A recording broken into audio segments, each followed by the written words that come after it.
My fiance changed our wedding password and replaced my guest list with his mother's friends. I didn't even know the password had been changed until I tried to log in to add my cousin's name. That was when everything fell apart. Let me back up. I am a 29-year-old woman and I thought I had the perfect relationship. I met my fiance, Mike, when we were both 22 just out of college.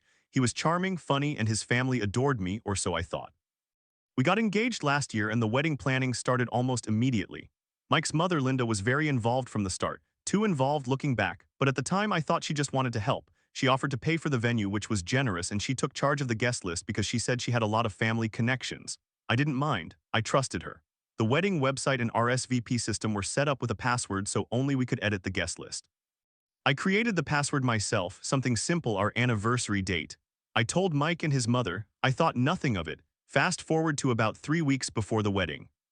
I logged in to add my best friend from college. I had forgotten to include her originally. The password didn't work. I tried again. Nothing. I tried the backup password I sometimes used. Still nothing. I called Mike. Hey, did you change the wedding website password? He paused. No, why? Because I can't log in. It's not working. He said he'd check. A few hours later, he texted me. My mom changed it for security reasons. She said there were too many people trying to access it. She'll give you the new one.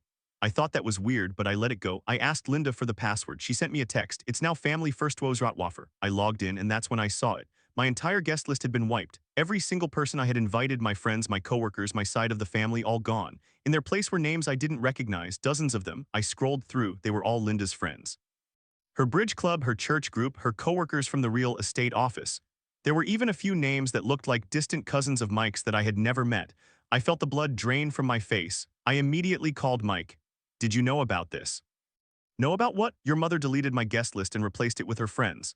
He went quiet. Then he said, I'm sure she had a reason. Maybe she thought you had too many people. We only have so many seats.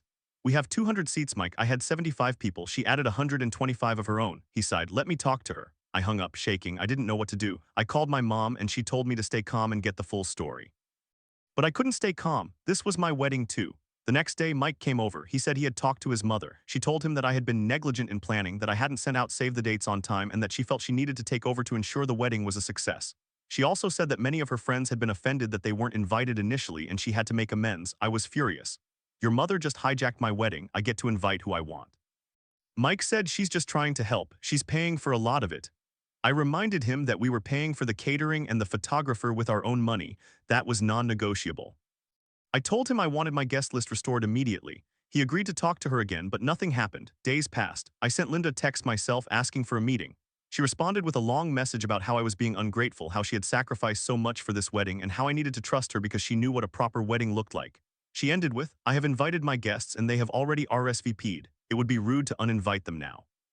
I couldn't believe it. I called my maid of honor, Sarah, and told her everything. Sarah was livid. She said, you need to put your foot down. This is your wedding, not hers. But I was scared. I didn't want to cause a rift with Mike. I loved him. I thought we could work it out. That weekend, Mike and I had dinner at his parents' house. I brought up the guest list again calmly. Linda smiled and said, honey, you're just overwhelmed. Let me handle the details. You focus on your dress and the flowers. I said, no, I want my guests back. Her smile faded. She looked at Mike. Are you going to let her speak to me like that? Mike looked at the floor. He didn't say anything. That was the moment I realized something was very wrong. Not just with Linda, but with Mike. He was letting his mother walk all over me. I stood up and said I needed to leave. Mike followed me out. In the car, we argued. He said I was overreacting, that his mother just wanted to help, that I should be grateful. I told him I felt betrayed. He said I was being dramatic. I didn't sleep that night. I kept thinking about the wedding, about the future, about what it would be like to be married to a man who couldn't stand up to his mother. The next morning, I made a decision. I called the venue and changed the wedding date. I didn't tell Mike, I didn't tell Linda, I just changed it. I figured if they couldn't respect my guest list, they didn't get to have the wedding they wanted. A few days later, I told Mike. He was shocked. He asked why. I said, because I need to know if you're marrying me or your mother. He got angry. He said I was ruining everything. He said his mother would be devastated. He said he didn't know if he could go through with a wedding that I had sabotaged. I said, then maybe we shouldn't get married at all. That's when he broke down. He admitted that his mother had always been controlling, that he knew it was wrong, but he didn't know how to stop her. He said he loved me and he would do anything to fix it. I told him the first step was restoring my guest list and putting his mother in her place. He agreed. We went to his parents' house together. Mike told his mother that the guest list needed to be changed back. She started crying, saying she had already sent out invitations, that it would be embarrassing. Mike held his ground. He said, Mom, this is our wedding. You need to step back. She looked at me with pure hatred. I didn't flinch. In the end, she agreed to let me restore my list, but she insisted on keeping 10 of her friends. I compromised. I kept the 10. The wedding went ahead a month later. It was beautiful, but I couldn't shake the feeling that I had married into a family where the mother would always be a problem, and after the wedding, things got worse.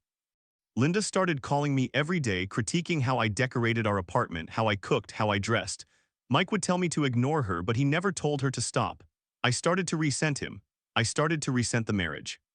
I thought about leaving, but then I remembered that moment in the car when he admitted he was weak. I realized that if I left, I would be giving his mother exactly what she wanted, so I decided to stay, but I made boundaries. I stopped answering her calls. I blocked her on social media. I told Mike that if he wanted to see her, he could go alone. He didn't like it, but he accepted it. Now, 2 years later, things are better. Mike has learned to stand up to his mother slowly.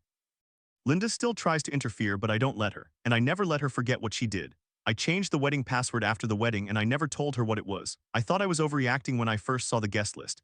I thought maybe I was being a bridezilla, but now I know I wasn't overreacting. I was standing up for myself, and that was the right thing to do. That experience taught me something important. A marriage isn't just between two people.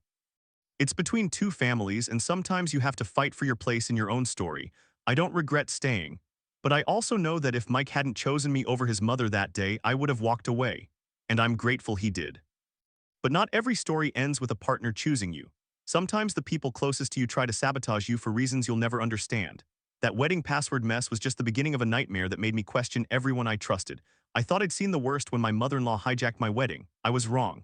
A few months after the wedding, my best friend, who I had known since I was 11 years old, tried to destroy my marriage. Let me back up. I met Sarah when my family moved to a new country. I was 11, terrified, and my sister-in-law introduced us. We bonded instantly. For 18 years, she was my person. We shared everything: sleepovers, first crushes, college applications, heartbreaks. When I met my husband, she was the first person I called. She was my maid of honor. I trusted her with my life. After the wedding, we hung out less often, but we still texted every day. I worked in an office from 9 to 2 with a 30-minute break. Sometimes I'd walk to my husband's office just 5 minutes away or grab coffee. Sarah knew my schedule. She knew when I traveled for work.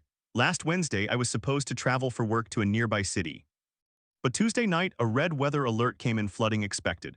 My trip was canceled. I stayed home with my 2-year-old. My husband left at 6 a.m. to secure his business with flood barriers, but he was back by 7:30 making breakfast. The rain didn't even start until 1 p.m. We stayed in all day Thursday and Friday too. It was a quiet, boring couple of days. Saturday, Sarah and I go to the same gym class. After class, she looked serious and said we needed to talk privately. We went to my car. She grabbed my hand and said, "On Wednesday, I saw your husband with a woman. They were making out and your kid was in the car." I froze. For a second, my heart dropped, but then my brain caught up. Wednesday, I was home with my husband and my baby all day. He never left. I remembered the rain, the breakfast, the afternoon nap, so I asked her, "Are you sure it was this Wednesday?" She said yes 3 times. I asked about the time. She said around 11 a.m. I asked if it was during the red alert. She said yes. She described this woman, a gorgeous blonde like a Barbie. I didn't scream, I didn't cry. I just looked at her and said, "That's weird because I was with my husband all day Wednesday. We never left the house." Her face went white. She stammered, "Maybe it was Tuesday or last week." I said, "You said Wednesday. You were very specific. You confirmed 3 times." She started backpedaling.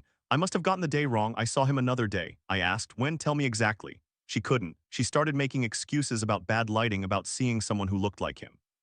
I just stared at her. I had known this woman for almost 2 decades. Why would she lie? I didn't confront her further. I just said I needed to go. I drove home shaking. My husband asked what was wrong. I told him. He was furious, not at me but at Sarah. He said, "She's trying to split us up." Why? I didn't know. The next day I texted Sarah and asked her to meet me alone. We met at a coffee shop. I said, "I need the truth. Why did you tell me that lie?" She broke down crying. She said she had been feeling lonely since I got married. She said I didn't hang out with her enough. She said she just wanted me to understand how it felt to be abandoned. I was stunned. She thought that by making me doubt my husband, I would lean on her more, that I would leave him and we'd be best friends again like when we were kids. I told her we needed space. She begged me to forgive her. I couldn't. I started thinking back. Had she done other things? Subtle comments about my husband, little digs about our relationship. I had dismissed them as jokes. Now I saw them for what they were: sabotage. I told my mom. She said, "Some people can't stand to see you happy. She'd rather have you miserable and dependent on her than thriving in your marriage." That hit hard. I ended the friendship. I blocked her number. I didn't go to the gym anymore. A few weeks later, mutual friends told me Sarah was spreading rumors that my husband had cheated on me, and I was in denial. I had to set the record straight with everyone. It was exhausting. I still don't know exactly why she did it. Maybe she was jealous. Maybe she wanted me to be single again so we could party like we did in our 20s. Maybe she just couldn't handle me growing up and moving on. Either way, I lost a friend. But I saved my marriage. That experience taught me that betrayal doesn't always come from enemies. Sometimes it comes from the person you trust most in the world. And then, right when I thought I had dealt with enough drama, my own father decided to reappear. He left when I was 13. He had an affair with a woman named Jane, moved in with her and basically abandoned me and my sister. He visited less and less. When Jane got pregnant, he missed my recitals, my sister's competitions. Then when I was 16, Jane got a job 10 hours away. He moved with her. I begged him not to go. He said I need to prioritize my family. By family, he meant her and their new son, not me, not my sister. I went no contact. I didn't invite him to my high school graduation, my college graduation, nothing. My sister kept in touch, but I refused. For 17 years, I didn't speak to him. He would call, send letters, try to get his family to convince me. I ignored it all. Then 3 months ago, he and Jane and their son moved back to our hometown. He started showing up at my work, at my house, leaving gifts on my doorstep. I threw them away. He messaged me on Facebook. I want to make amends. I'm your father. Please give me a chance. I didn't respond. But then my half-brother, his son with Jane, found my Instagram and sent me a long message. He said our dad was sick, that he had cancer, and that he wanted to make peace before it was too late. I felt a pull. I almost replied. But then I remembered all the years of silence, the missed birthdays, the way he chose his new family over me. I talked to my therapist. She said, you don't owe him anything. He made his choice. You're allowed to protect yourself. So I blocked my half-brother too. I told my sister I didn't want to hear about him. She was upset, but she understood. Last week I got a letter in the mail. It was from my dad. He wrote that he was sorry, that he had been a coward, that he wished he could go back and do it differently. He said he loved me and hoped I could find it in my heart to forgive him. I burned the letter. I don't know if I'll ever forgive him. Maybe I will someday, but not now, not when he only came back because he was dying. Not when he had 17 years to reach out properly and chose to just send letters from 10 hours away. Actions speak louder than words, and his actions said I wasn't worth fighting for. So here I am at 33 trying to build a family of my own. My husband and I are expecting our second child. My mother-in-law is still a thorn in my side, but I handle her. My best friend is gone. My father is a ghost. I've learned that sometimes the family you choose is the only family you can trust. But that's not the only story that's been on my mind. There's another one that really stuck with me, about a sister who did something I still can't wrap my head around. I'm 26 and my little sister is 24. She'd been with her boyfriend since they were both 17. High school sweethearts, did long distance through college, the whole fairy tale. I loved that guy like a brother. He was kind, protective, supportive. They were best friends, same humor, same values, same everything. For 7 years, he was part of our family. A few days ago, my sister and her boyfriend sat me and my partner down. She did all the talking. He just stared at the floor. She said they were broken up. She said that since he was her only partner ever, she felt like she missed out on dating other people. She's pansexual, so she wanted to try dating women, non-binary folks. She kept saying, maybe we can find our way back to each other one day. I just need to experience other people first. They were going to keep living together in their shared apartment. They wanted to keep hanging out as a group of 4 like nothing changed except the romance. I looked at him. He wouldn't meet my eyes. When my sister went to the bathroom, I asked him straight, are you okay with this? He finally spoke. He said he didn't have a choice. She just told him they were done. No discussion. He said he felt like he'd pushed her away by being too needy, that he had mental health stuff and she couldn't handle it anymore. But I knew that wasn't true. He'd always been supportive of her. She was the one who kept threatening to leave over the years, then staying. I told my partner that night, this is going to end badly. I didn't know how right I was. Within 2 weeks, my sister was spiraling. She started showing up at my place crying, saying she made a huge mistake. Apparently, the ex-boyfriend had already started seeing someone new, a woman from his work. My sister was devastated, she said. He moved on so fast. He must have been cheating on me. I pointed out that she broke up with him and it had been 2 weeks. He was allowed to date. She didn't want to hear it. She started stalking his social media. She'd send me screenshots of his new girlfriend's posts, analyzing every detail. Then one night she showed up at my door, phone in hand, shaking. She said, look at this photo he posted. This is proof he cheated on me. It was an old photo of him at a party with a woman's hand on his shoulder. You couldn't see the woman's face, just a hand in a bit of a dress. My sister said, I know that dress. That's his coworker's dress. She wore it to the office holiday party. He was with her before we broke up. I looked closer. That dress looked familiar. I zoomed in on the bracelet on the wrist. My blood ran cold. That was my bracelet. That was my hand. That photo was from a party 3 years ago where I'd been drunk and put my arm around him for a stupid picture. I hadn't even remembered it existed. I told my sister, that's me, that's my hand. She didn't believe me. She said I was covering for him. I pulled up the same photo from my own phone. Same party, same outfit. She went silent. Then she started crying and said, I just wanted him back so bad. I thought if I could prove he cheated, he'd have to come back to me. I was speechless. She had become obsessed. She'd been following his new girlfriend, looking through her trash, taking pictures of her car. She'd even sent anonymous messages to the girlfriend calling her a homewrecker. When I confronted her, she admitted it. She said, I can't let him go. He was my first everything. I ruined it by breaking up with him. I have to fix it. I told her she needed therapy. She got defensive. She said I was on his side, not hers. I said, I'm on the side of not stalking people and making up evidence. She stormed out. A week later, her ex called me. He sounded exhausted. He said my sister had been leaving gifts on his doorstep, texting him from burner numbers, even showing up at his gym. He had to get a restraining order. He said, I still love her, but I can't do this. She needs help. I agreed. My sister called me that night crying and screaming. She said the restraining order was my fault because I didn't support her. I told her, you broke up with him, you wanted to explore. He moved on, that's how it works.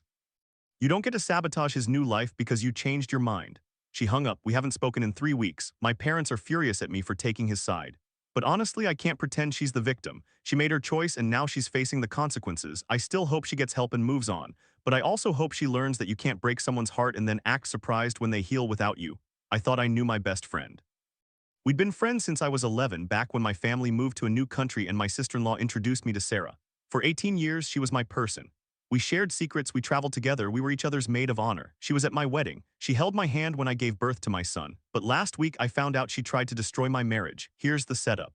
I work in an office from 9 to 2 with a half-hour break. Sometimes I walk 5 minutes to my husband's office and have second breakfast with him.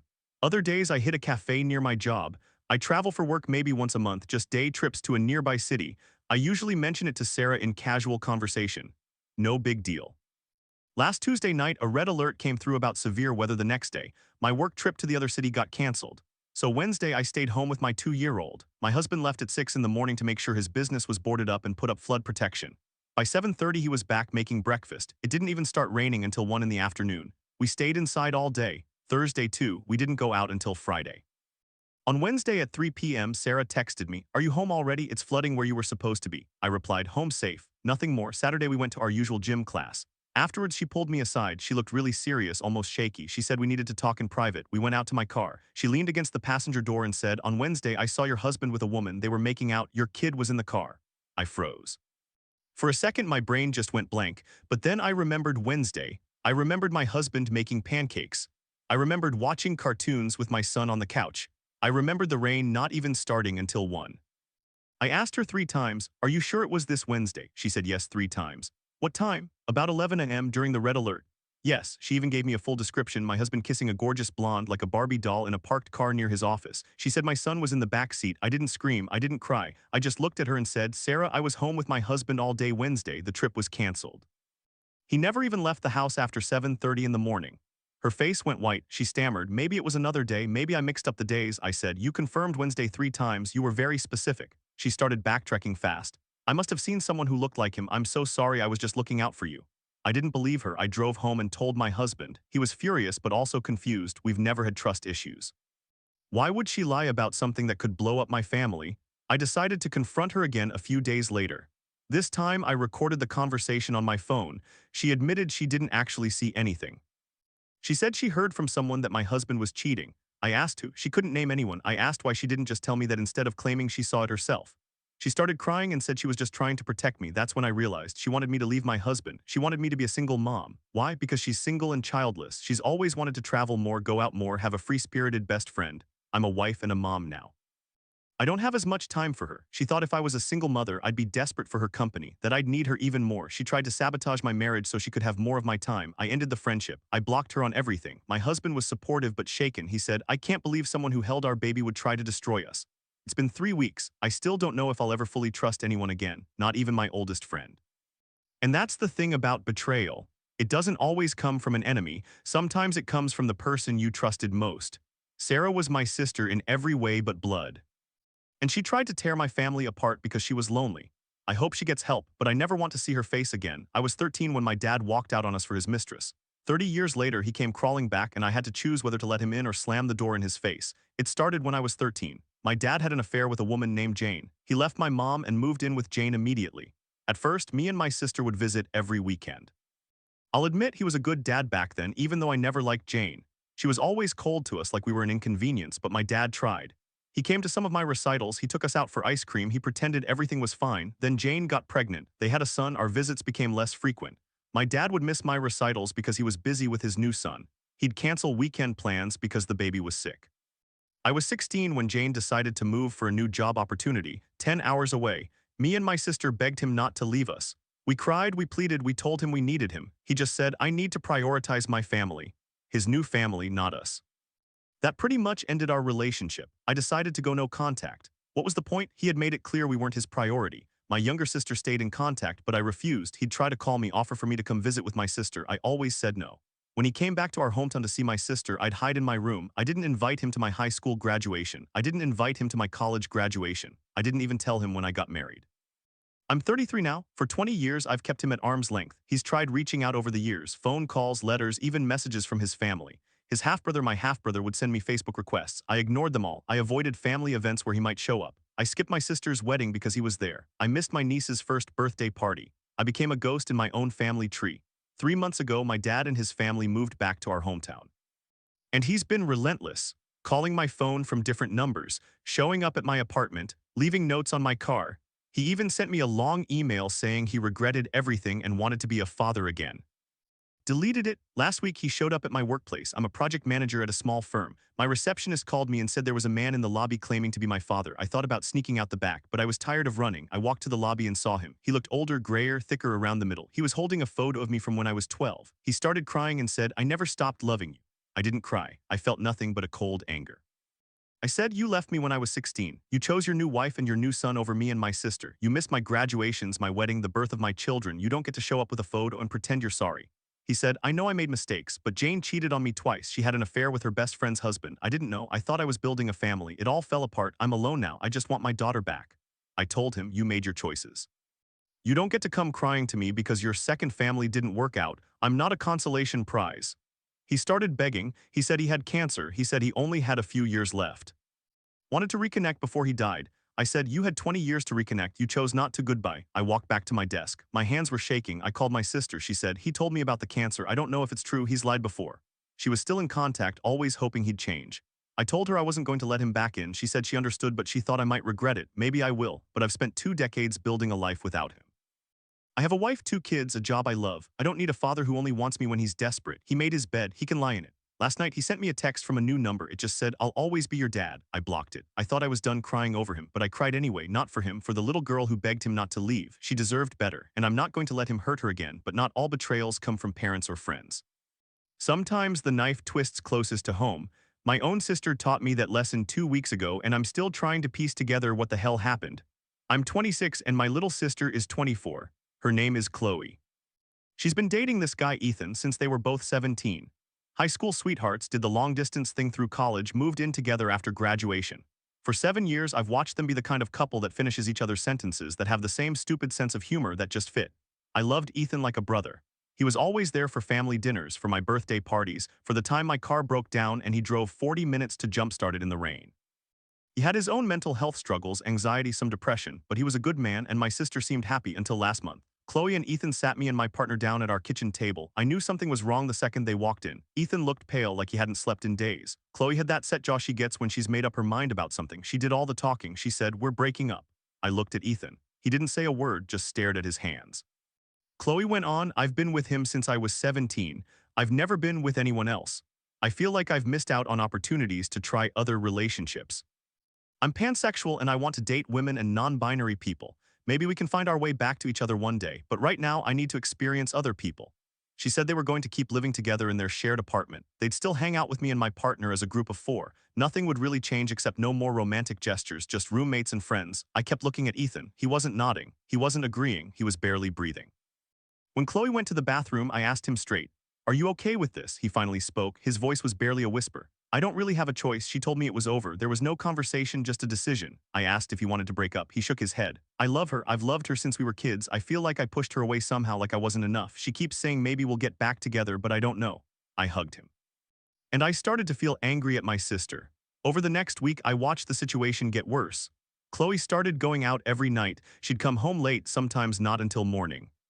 Ethan would text me upset, asking if I knew where she was. She'd told him she was out with friends, but he found receipts for a hotel bar. She'd mentioned she was talking to someone from work, a woman she was already dating in practice, if not in name. I confronted my sister. I said, "You're being cruel. You're keeping him in limbo, living together, hanging out while you go out and explore. That's not fair." She got defensive.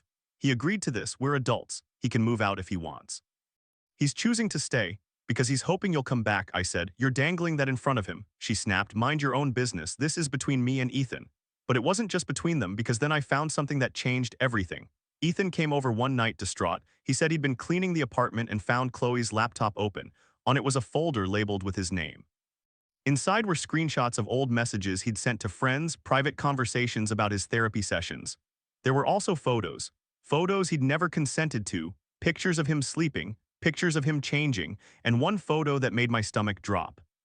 It was a photo of me from a year ago at a family barbecue. I was wearing a sundress. The angle was weird, like someone had taken it from behind a bush. I didn't even know she'd taken it. I asked, why would she have a picture of me? Ethan said, I don't know, but she's been saving photos of all of us. There were ones of your partner too, and some of my friends. It's like she's been collecting us.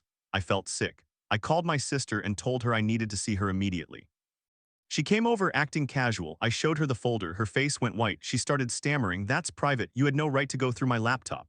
I said, why do you have a picture of me from the barbecue? Why do you have photos of Ethan sleeping? She started crying. I don't know, I have a problem. I get obsessed with people I love. I want to keep them close. I didn't mean anything by it. I asked, is this why you broke up with Ethan? Because you wanted to keep him as a friend but still control him? She didn't answer. She just sobbed. I told her she needed therapy. I told her I couldn't trust her anymore. I told Ethan that he needed to get out of that apartment. He moved out last week. He's staying with a friend. My sister has been calling me nonstop, begging me not to tell our parents. She says she'll get help, but I don't know if I can ever look at her the same way. She wasn't exploring her sexuality. She was collecting people like possessions, and I was one of them. I'm still processing it. My partner says I did the right thing, but it's hard. She's my little sister. I used to change her diapers. And now I don't know if I even know who she is. I thought I had a best friend who would never, ever lie to me. Turns out she was just waiting for the right moment to try and wreck my whole life. I met Sarah when I was 11. My family had just moved to a new country and my now sister-in-law introduced us. We clicked immediately. Same age, same stupid sense of humor, same love for shitty reality TV. We've been best friends for 18 years. 18 years, that's longer than some marriages. She was at my wedding. She held my hand when I gave birth to my daughter. She's my daughter's godmother. I trusted her with everything. I'm 29, married to a man I've been with since college. We have a 2-year-old girl who is the absolute center of our world. I work in an office from 9 to 2 with a 30-minute break that I usually take to have second breakfast or walk over to my husband's office. His office is 5 minutes from mine, so I pop in sometimes. He works for himself, owns a small business. It's flexible, we're lucky. Last week I had a work trip scheduled for Wednesday. I was supposed to travel to a city about 2 hours away for a client meeting. Tuesday night, a red alert came through about the weather. Flood warnings, the whole deal. My work trip got canceled. I stayed home Wednesday with my daughter. My husband had to go out at 6 in the morning to check on his business, make sure the flood barriers were up, move some inventory. He was back by 7:30 making us breakfast. It didn't even start raining until 1 in the afternoon. We stayed home the whole day, the three of us playing in the living room, watching cartoons, cooking dinner together. It was a perfect day. On Friday, Sarah and I have the same gym class. We go together, then grab coffee after. I didn't think anything of it when she pulled me aside in the parking lot. She looked nervous, but I figured she had some gossip or a work thing. She said we need to talk in private. We sat in my car. She took a deep breath and said, on Wednesday I saw your husband with a woman, they were making out and your kid was in the car. I felt like someone had dumped ice water down my spine. For a second I couldn't breathe, my brain went blank, then I remembered I had been home all day Wednesday with my husband. He hadn't left the house after 7:30 in the morning. We'd been together, I had seen him make pancakes.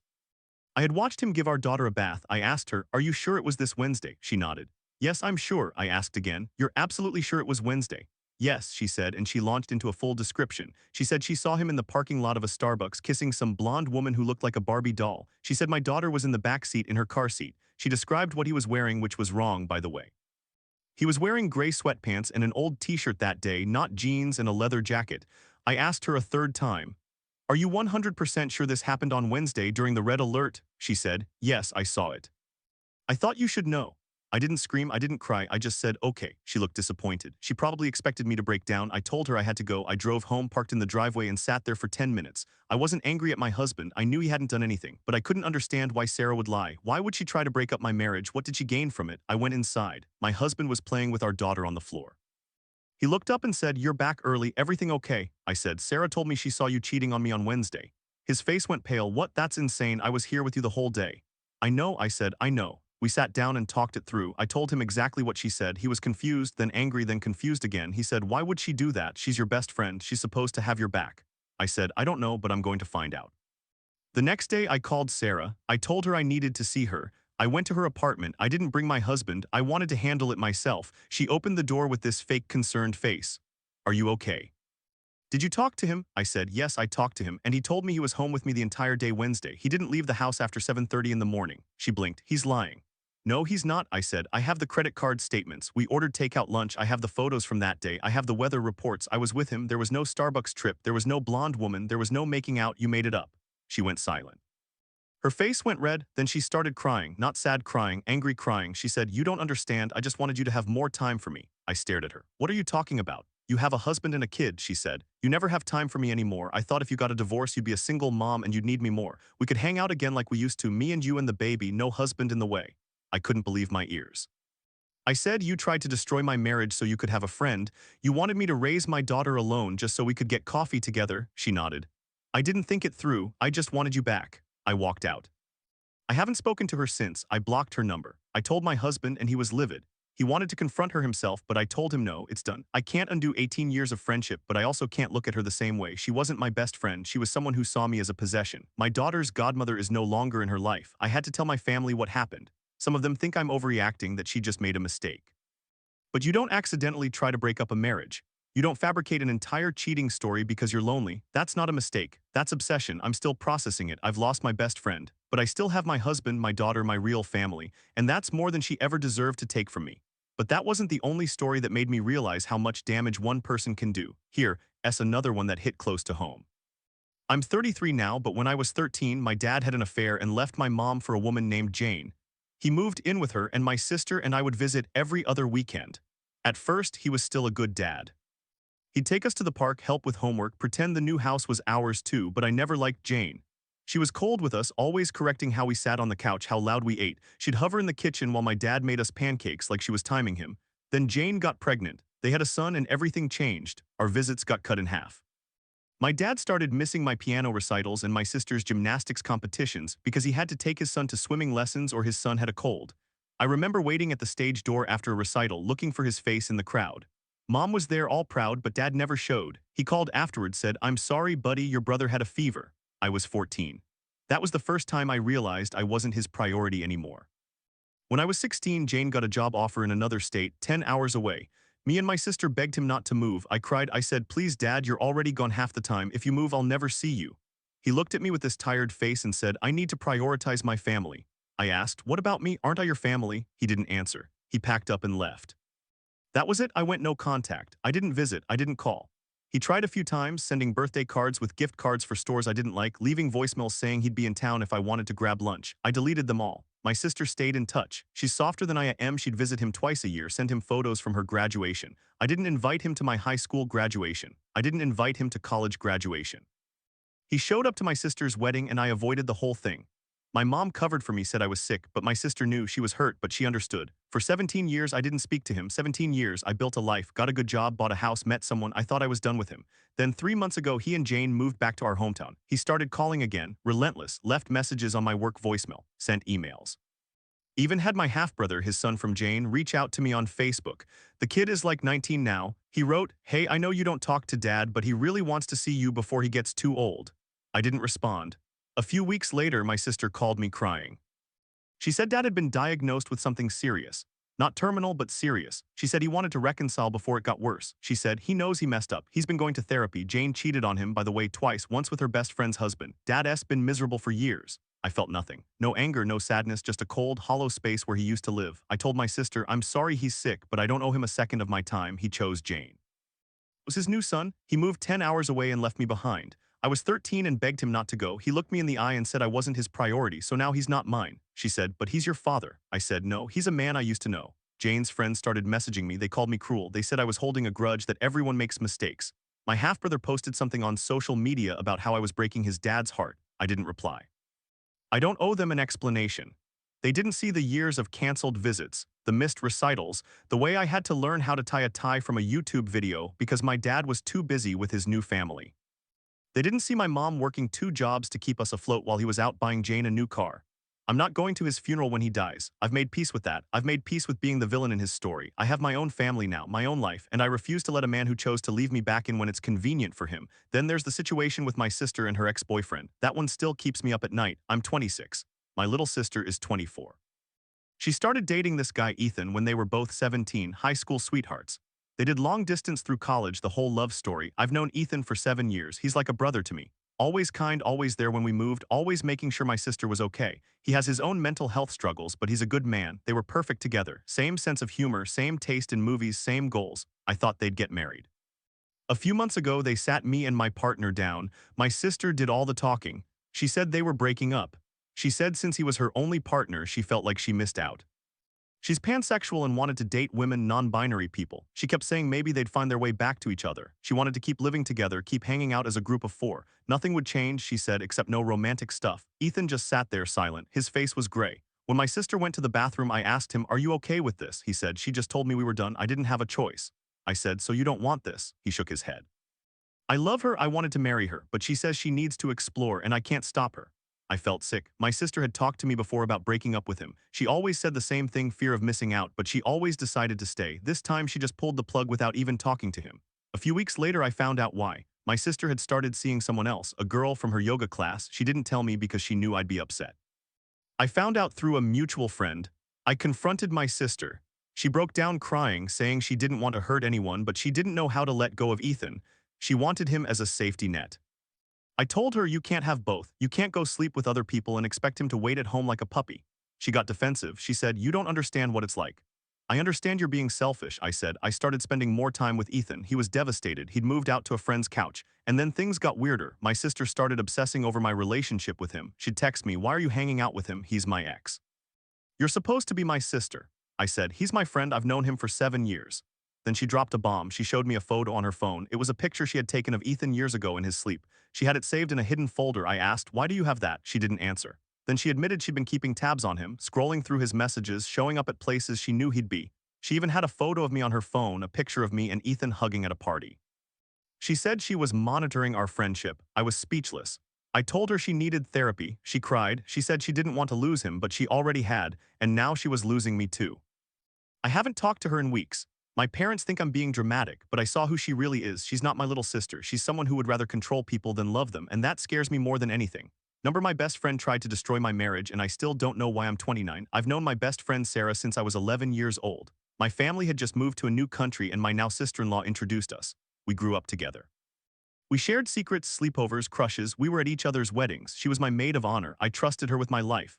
I work in an office from 9 to 2 most days with a 30-minute break for second breakfast. Sometimes I walk 5 minutes to my husband's office and we grab coffee. Sometimes I go to a cafe. I travel for work occasionally and I always mention it to Sarah in passing, just casual talk. "Hey, I'm going to this city on Wednesday for a meeting." Normal friend stuff. Last week I was supposed to travel Wednesday morning. But Tuesday night, a red alert came through about a massive storm system moving in. Flood warnings, the whole thing. My work trip got canceled. I stayed home with our 2-year-old. My husband left at 6 a.m. to go secure his business, put up flood barriers. He was back by 7:30 making breakfast. It didn't even start raining until 1 in the afternoon. On Saturday, Sarah and I had our usual gym class. Afterward, she pulled me aside. Her face was serious. She said we needed to talk in private. We went out to my car and she looked at me with these wide, worried eyes. "On Wednesday," she said, "I saw your husband with a woman. They were making out and your kid was in the car." I froze. For a second, my world tilted. Then I remembered I had been home with my husband and my baby for 2 days straight. We hadn't left the house until Friday when the flooding stopped. I remember thinking, wait, that's not possible. I asked her 3 times. "Are you sure it was this Wednesday?" "Yes," she said. "What time?" "About 11, she said. "During the red alert?" "Yes."